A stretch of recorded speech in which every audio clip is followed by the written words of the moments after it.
Today we'll be discussing epistatus. Now, what exactly is epistatus? Well, say we're going to be playing a tournament in Super Smash Bros., meaning that we're at the starting line of a pathway to the top. In order to keep progressing along this pathway, we have to beat each opponent during a match. But once we lose, we're stuck, unable to keep moving or to reach the next stage. Epistatus works the same way. Here, the phenotype of an individual depends on the alleles present in multiple different genes. The phenotype is essentially affected by each gene as it travels along a pathway of them. But when one gene has a certain combination of alleles, it stops the phenotype from progressing any further.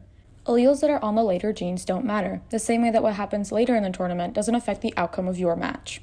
Now, let's apply this knowledge to a certain type of epistatus, called single recessive epistatus. In this type, having a recessive genotype stops progression along the pathway. We can connect this idea to our favorite citizens of Mushroom World, the toads.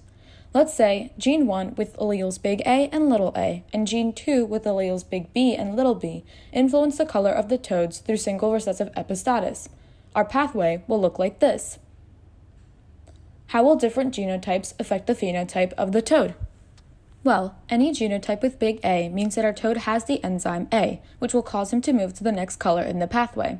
If our toad has a big B, he can reach the end of the pathway, meaning that his phenotype will be red. However, if he has two little a's, he cannot move along the pathway and his phenotype will stay blue.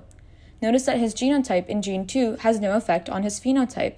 That's because the two recessive alleles in gene 1 mask the effect of gene 2.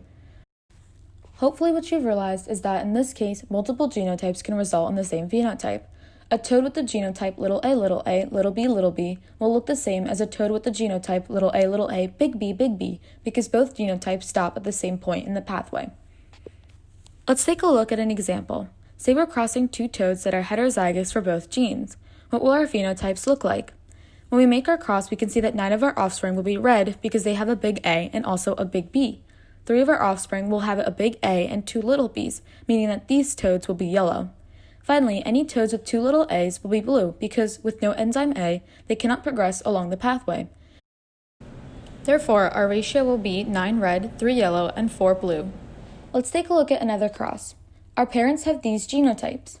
Through a branch diagram, we can see that 50% of our offspring will be red and 50% will be blue.